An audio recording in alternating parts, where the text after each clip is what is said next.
Hi. You're listening to the Corporate Cleanse podcast, where we talk about the pros and cons of corporate life and how I, a former fancy executive, hit full burnout and am now on a journey to explore how we all can maintain our sanity and sense of self, all while climbing the corporate ladder. I hope you enjoy listening along with me and know that everyone needs, occasionally, a corporate cleanse.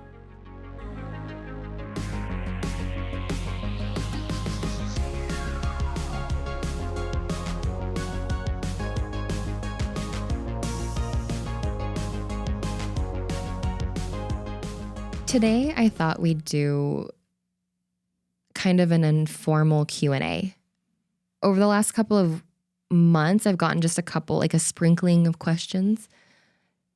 I'm not like those people on Instagram. They're like, you've all been asking.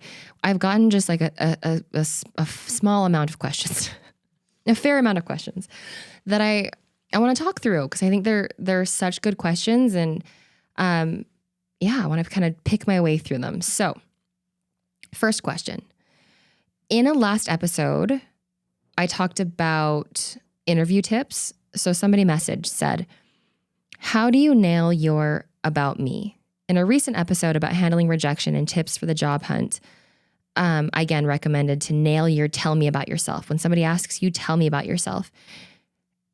I try to keep mine to a punchy 3 minutes long, and someone wrote in, I thought the tip about nailing the tell me about yourself question was really insightful. I have definitely not nailed that question in past interviews.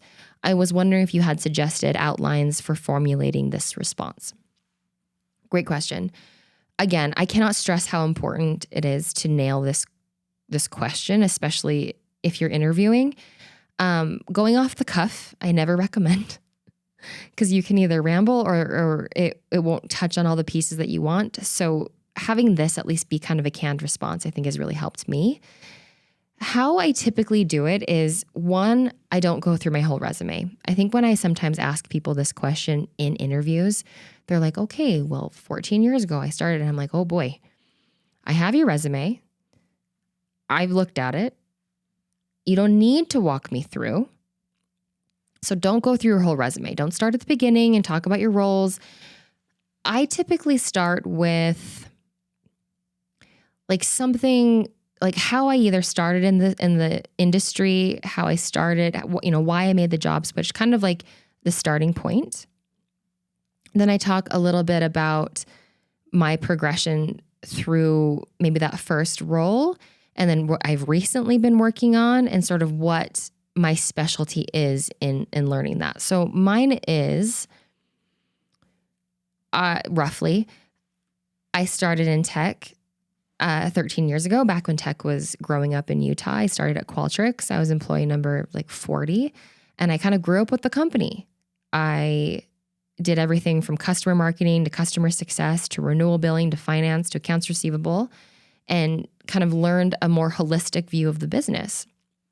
Then I went to Adobe and did the big company thing for a while, learned a lot of lessons there.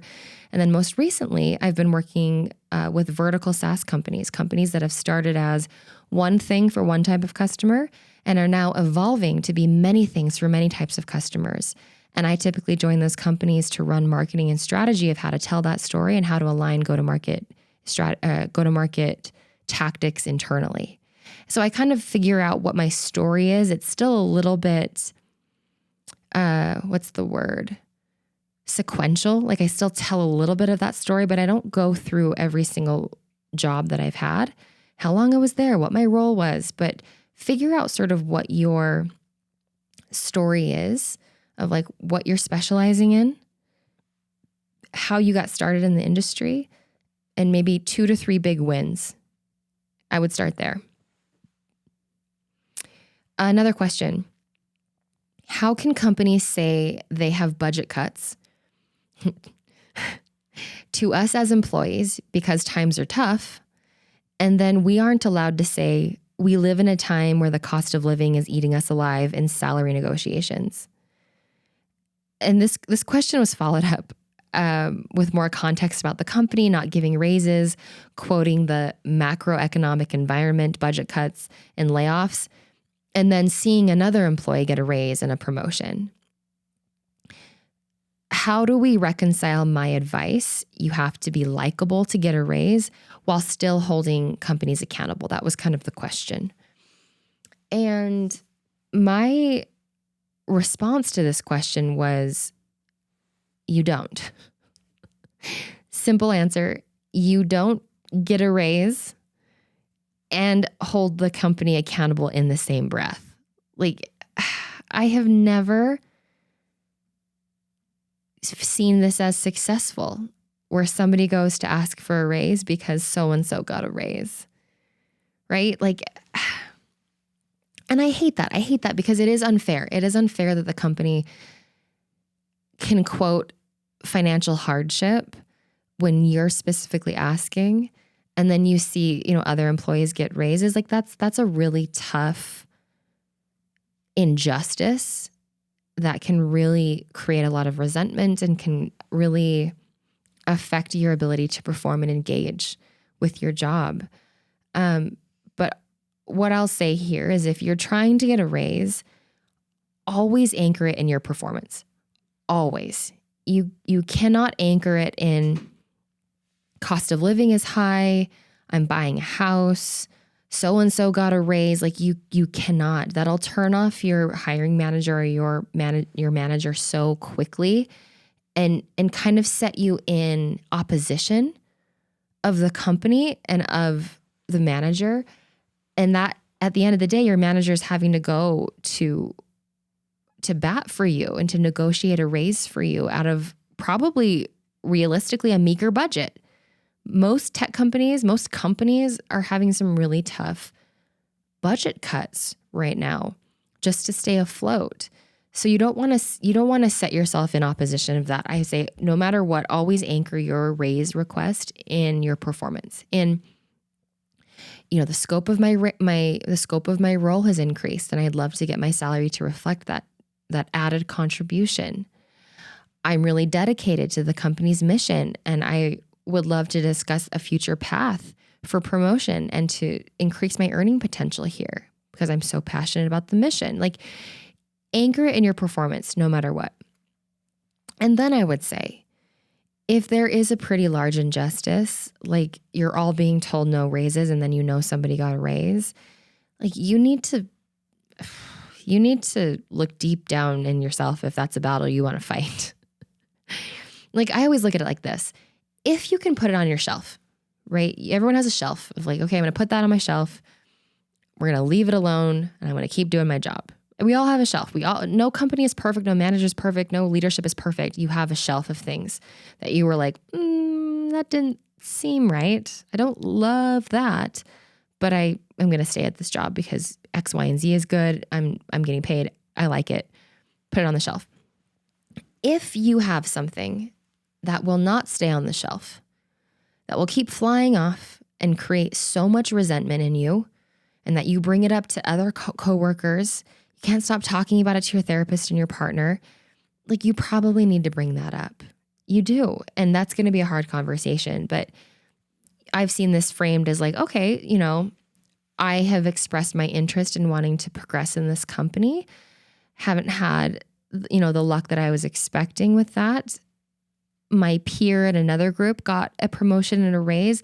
I would just love to know the criteria and the expectations and the requirements to do that myself. Because then you're still calling out that, you're kind of like, well, I know, and that I know that this person got a promotion, but you're not making that the entire reason. You're still trying to root it in your performance. You're still trying to show your commitment to the company and to your role and your job, while still, kind of winking. I know. And now that I know. There's subtle ways that you can bring that up. But in general, I would say you do have to be liked to ask for a raise. You have to anchor your conversation and performance. And if there is injustice at the company, it can't be said in the same breath of you trying to improve your position at the company. And more often than not, you probably should put it on the shelf and try to not let it ruin your life. But if it's causing a significant amount of resentment that's causing you to disengage, find a way to bring that up. Ask opinions of others. Ask, people that you trust and mentors about how to bring up really tough topics like that. Next question. This one's kind of spicy. And I didn't prepare. I didn't prepare answers. I want everyone to know I didn't prepare answers because I wanted to kind of be off the cuff. Is corporate DE&I a sham? Oh no. Are corporate diversity, equity, and inclusion programs a sham? Okay. It depends? Question mark. Okay, here's what I'll say. I think I have worked every single company I've worked at and every single company that I have seen, I think genuinely wants to work toward a more inclusive work environment. In varying degrees of enthusiasm about that, but I think every single company wants to improve their diversity. They want to improve equity. They want to make it an inclusive environment. What I will say that is probably being interpreted as a sham is the company's ability to implement tangible things to promote that. So no, I wouldn't say corporate DE&I is a sham. But I do think that you can tell a lot by a company by what they actually have implemented to improve. And that's a good question I have in interviews too, of okay, if this is a huge, you can't just ask, is this a huge focus? Because every company's gonna be like, yeah, it is. What have you done? What tactics have you implemented to improve diversity, equity, and inclusion in the workplace? Do you have, a 50-50 parity agreement with every new job? Do you have to interview at least 50% diverse candidates? Do you ask those questions during the interview process? Do you ask for pronouns and identifying race and things like that? You kind of need to vet the tactics to vet how seriously the company is taking it. Because I think at a surface level, yeah, I think all companies want to. But where it really differs is how much a company is actually trying to improve. I'll give you an example. So we were, let me think what this was. I think there was a couple of programs at a past employer. There was a diversity group, an employee, an ERG, and there was a women in business ERG. And I was the executive sponsor for both, which I think was a little concerning. And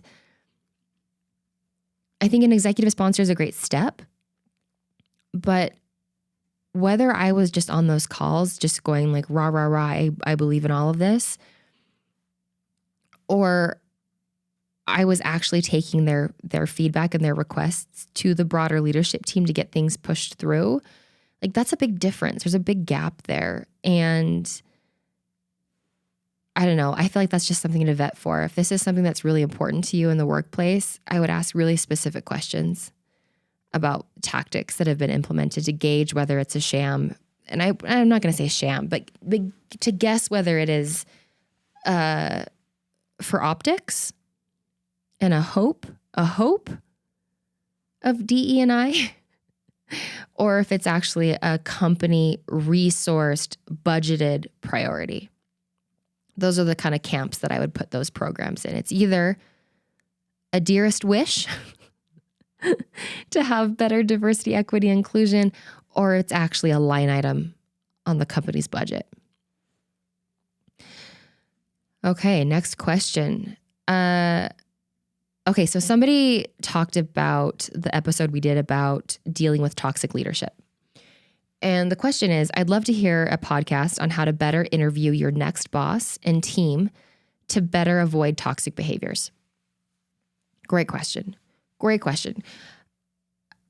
I think the number one question that I have been asking to vet toxic behavior is, what else do you have going on in your life?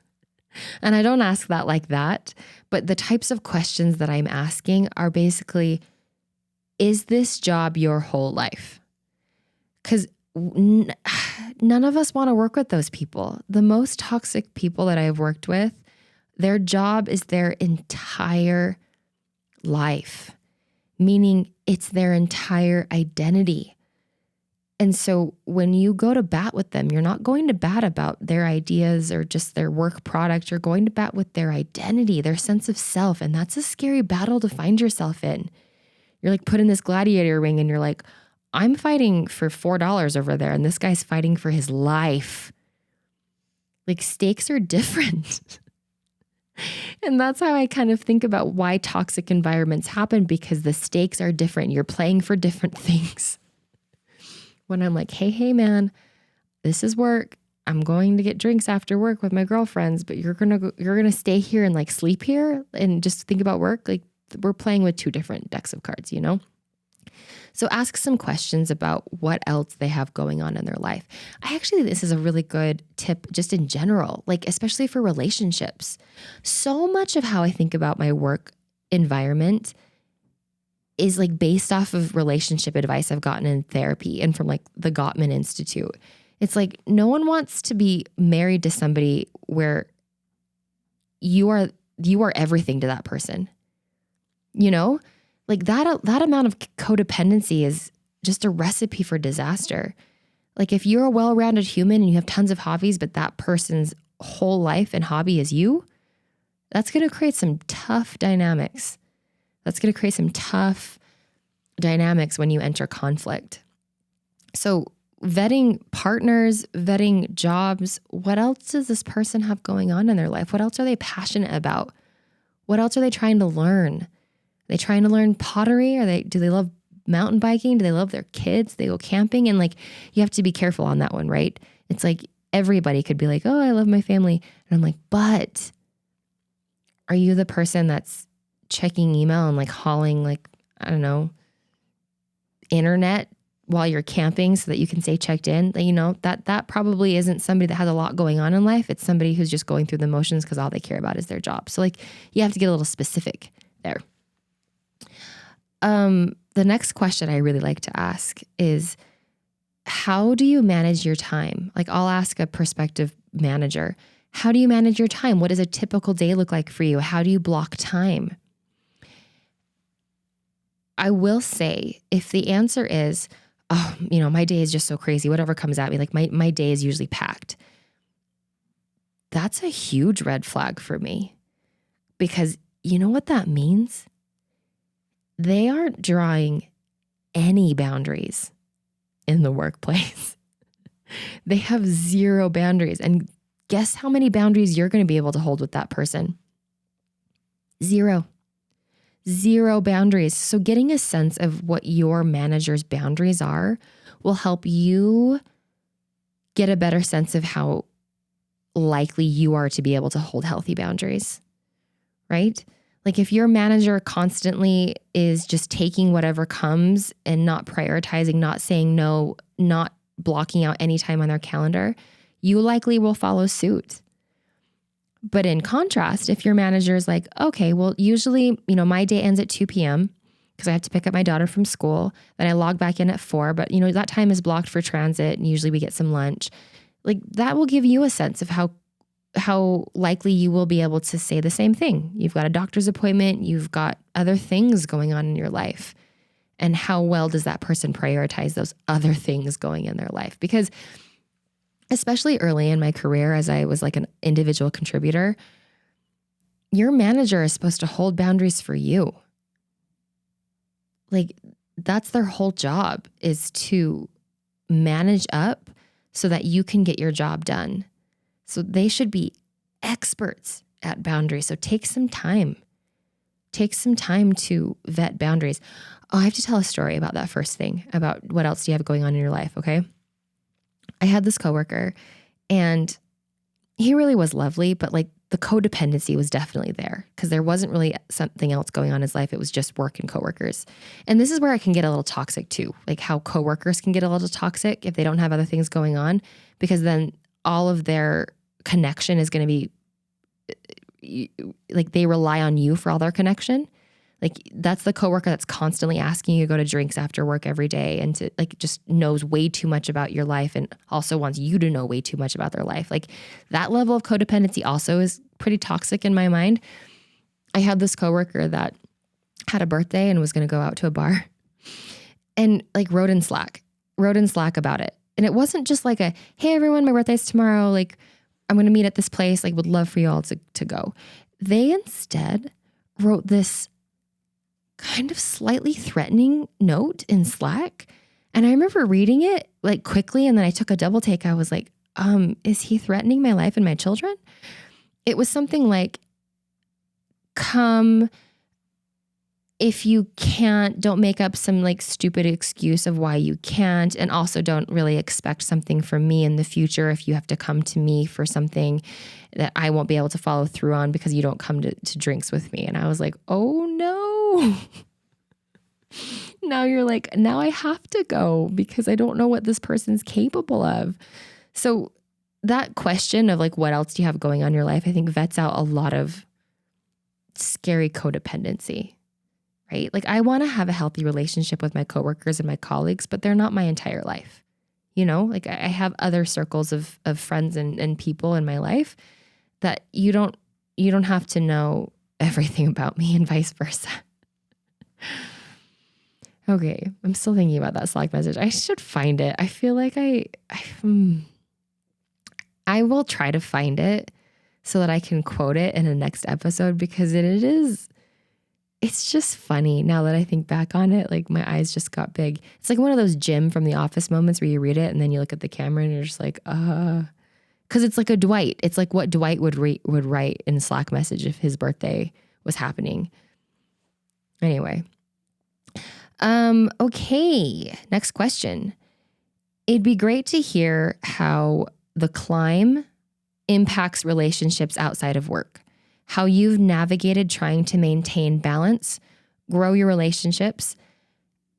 At times I have let personal relationships suffer in favor of work success. 100%. 100%. I am still working at this actively. And it's been really interesting over the last year because I've been off work and my husband has been working. So our roles are kind of reversed. There's a lot to talk about here. I think the one that's top of mind for me is creating separation in your day so that your mood doesn't roll over. Like, I think that is honestly the biggest source of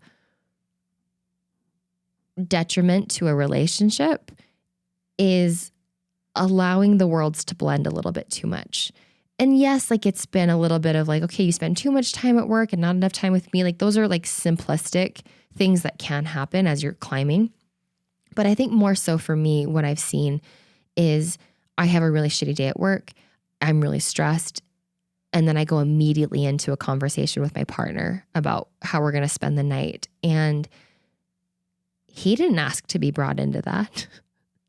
Maybe he had a great day. And I think not choosing to shelter our partners a little bit from our inner turmoil is a mistake. I do. And you know, my partner and I, we share almost everything. I'm not saying like you need to hide it, but just, I don't know, when you get home from work, sit in the garage for a little bit and like take a couple breaths and be like, okay, I am choosing to leave that behind because I want to have a good night with my partner. Just because you had a bad day at work does not mean you need to have a bad day for the rest of the night with your partner. And I think a lot of it comes from just wanting to feel seen and heard. If you're having a really tough time at work for a myriad of reasons, all these injustices, you're not being appreciated, you're overworked, so-and-so left, you're not getting paid. Like there's so many reasons that you can be frustrated with your work situation. And most of the time you want to be heard and seen. And so you just like you want to let your partner know. You want somebody to know, and it's typically your partner or your roommate or your best friend, how shitty everything is. You just want to let it all out. It's totally natural and totally normal. Just try not to all the time. That's a lot to put on your relationship. That's a lot to put on that person. And it's also perpetuating the shit. If you had a bad day, the quicker you can let that shit go, the better. Don't let it sit in the room with you while you're like watching Netflix. It's awful. It's really awful, and it never makes you feel better. Like when you're done ranting, you're not like, oh, I feel so much better. You're like, well, now I made someone else's life miserable. And now my partner's looking at me, and now my partner's resenting me. And then the night goes on and you're in bed and you're like, is everything okay? And then you get into a fight, like that's typically how I've seen this go. It's typically how it goes for me. So try to separate, try to shelter the people that you love a little bit from the work corporate chaos, even if you need to feel seen and heard. And if you need to feel seen and heard, like, talk to a therapist, talk to a coworker. Ooh, trauma bond with a coworker who actually knows and understands the situation and cares and is probably in the same situation, right? Okay, next question. Stay out of tech forever and not have Taco Bell anymore, or return to tech without an unlimited, okay, hold on. I think what he's trying to say, this was an Instagram question. It was like, stay out of tech forever and not have Taco Bell, or return to tech with an unlimited Taco Bell gift card. Okay. Well, like clearly I'm going back to tech. So I would like an unlimited gift card to Taco Bell. If you could follow through on that, that would be amazing. Next question. How do you reconcile working for a mega corporation when you hate the concept of mega corporations? Oh, it's a good question. So many of us are just like working for these places that are just, I don't know, the pillars of capitalism while hating our lives. I don't think that working at a place supports the mission. I don't. I don't think that you working for some place means that you're supporting and furthering the mission. I think it just means you need a job. You need a job to do the things in your life. You need to pay your bills. You need to take care of your kids. You need to take care of a loved one, take care of a parent. Like, you have obligations. And everyone understands that. And if the job that you have right now is working for a place that does something that you hate, like loans, or you work for Elon Musk, I think you got to serve your needs. You got to serve your needs however you can, because we're not really getting any, life's not getting any easier. And it's really hard to be picky. Again, choosing where you work is a privileged place to be. I talk about this in an episode called Do You Have to Be Passionate About Your Job? Choosing a job and choosing to work at a place that you feel passionate about the mission is a privileged place to be. Congratulations. Goddamn, that is so awesome. But I do not think you need to judge yourself if you're working at a place that you don't innately find interesting, or that you fundamentally disagree with the company mission and what they do. It's okay. It's a job. And I think how I would reconcile that is just anchoring fully on what you're getting out of this deal. You're getting a paycheck so that you can take your kid on a vacation. You're learning skills so that you don't have to be here forever. And you can hopefully down the line have a better situation where you can choose a company that you like, or that you align a little bit more to their mission or their product or what they do.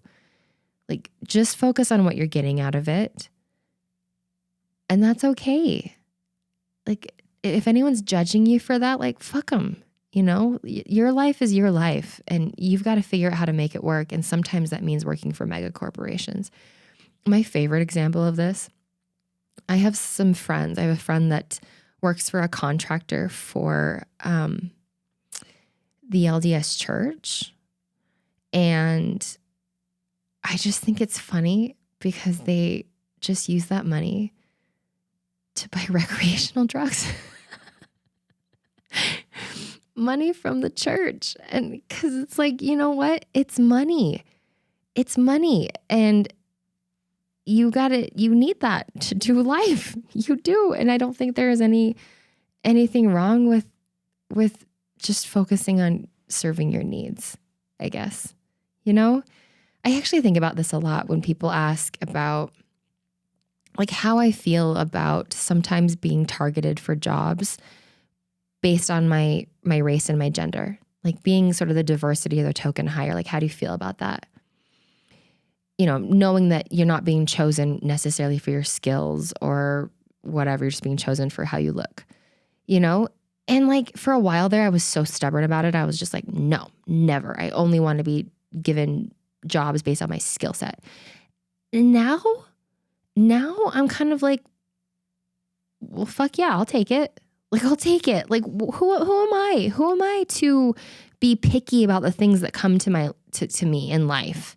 And again, being able to be picky about that is like a privileged place to be, where I'm like, I'm here to take advantage of every opportunity I get, period. Because I have a life, I have dependents, I have bills, I have things I need to take care of. And so I'm just, I don't know, just trying to be a little bit more grateful for what I am getting out of it and realizing that's just kind of how the world works. Okay. This is a good question. What do you do if you've been most senior at a company and find out everyone new is making more money than you?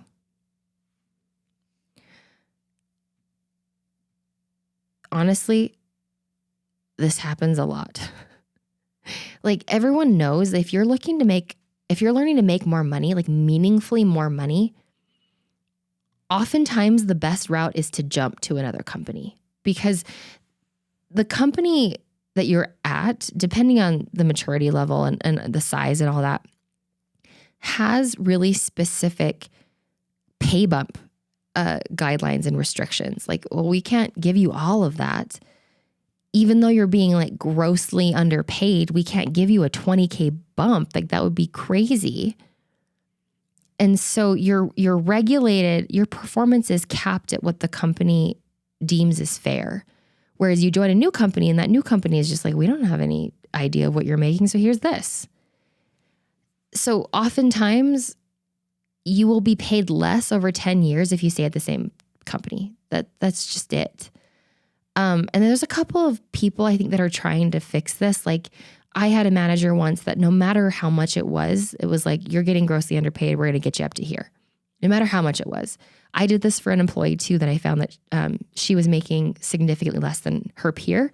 I just fixed that shit. I was like, here's 20K, like whatever. Like that's just table stakes for me and for equity in the workplace. But not every company is like that. And oftentimes your loyalty will be punished because new people coming in will be making more. So 2 routes. Leave, just find a new job. The biggest pay bumps I've gotten in my career are company jumps. They haven't been at the company I was at. It's been jumping to a new company that's giving me the biggest earning potential. Or you can choose to have a tricky conversation about wanting to increase your earning potential without letting on that you've been discussing salary. I mean, I guess you could. It's risky. I don't know how like people would respond to that. There's like varying levels of coolness about talking about salary openly at companies. So like judge that first. But you could also just say, like, hey, I'm really interested in progressing at this company. The people that are being hired to our team, I think are being hired at a higher pay band. Like, I'd love to kind of just talk about how to get my pay band higher, like whether that's a promotion or an increase in scope. You can have that conversation without it being just like, hey, that person's making more than me. You can still reference it, but again, it's kind of risky. So there's lots of things to consider there before you go that route. Um, ooh, last question, okay? How do you shut down comments that make you uncomfortable, especially from superiors? Oof, oof. Okay, I'll be honest. I don't know if I've been really good about this. I think I was on two ends of the spectrum. I think early in my career, somebody would say something and I would just be like, that's sexist, and I would call it out, and I would just be a little bit too brusque with it. Like, and that was sort of my brand, was like, well, Jen's fucking aggressive. And then later in my career, I was like, oh, I'm not going to worry too much about that. It's not my job to educate this person on XYZ. I'm not getting paid to do that. I'm just going to leave that alone. I don't know if I have found a good balance here of how to right the wrongs in corporate America without getting fired. Like, let me think through this, okay? The hard part about this too is like there's a difference between like comments that make you uncomfortable that are just like overt. Like somebody had a question because they heard their superior calling one of their coworkers like a really vulgar name. That 100% should be reported. Like that should be reported, and things that cross that line should be reported to HR. Like you, especially if it's coming from your direct manager, you can't be like, hey, I want to talk to you about your language. Like that is inappropriate. Like, I guess you can, but that's a scary place to be. It is, because that person controls a lot of your future. So things like that cross the line, I would suggest going to HR. If somebody makes a comment that makes you uncomfortable, I would try to bring it up without putting shame on them. Like if you can bring it up in a way that's not assuming and your goal isn't to make them feel shitty, right? Your goal is actually to try and educate a little bit, then I say go for it. And that's going to be a tough thing to practice, but you should. That's where I would maybe consider is like, is my goal here to make this person feel shitty? Is my goal for this person to know that they're being sexist, or to know that wasn't a good comment, or to know that, was slightly racist? Like you probably need to reframe it. If your goal here is to be like, oh, that actually can be interpreted this way and makes me slightly uncomfortable, like just, wanted to draw a boundary there, wanted to make you aware of it. Maybe that's a better way. I don't know. I don't have a good answer here. That one's a tough one because I don't know about many of you, but I would venture to say most of us are getting paid to do our job. We are not getting paid to right all the injustices in the world. If you have that fire in you and you're like, no, I want to make this a better culture. I want to increase, empathy in my workplace. I want to bring these things up, then go for it. But also, especially as like a woman of color who has oftentimes felt a little bit like it was my job to educate people that I wasn't getting paid to do, I can find that also really emotionally exhausting. So it's also okay. Like if you want to let it go, that's okay. If you want to bring it up, do it. If it crosses the line, go to HR for sure. Okay, well, that's all the questions I have for right now. I'd love more questions. So if you want, message me on LinkedIn, Instagram. We'll do another Q&A session. I like these kind of topics that don't necessarily warrant a whole podcast episode, but I still want to talk through. Like, they're still interesting topics. They're still tough questions for sure. Okay, well, thanks for being here this week, and I'll talk to you soon.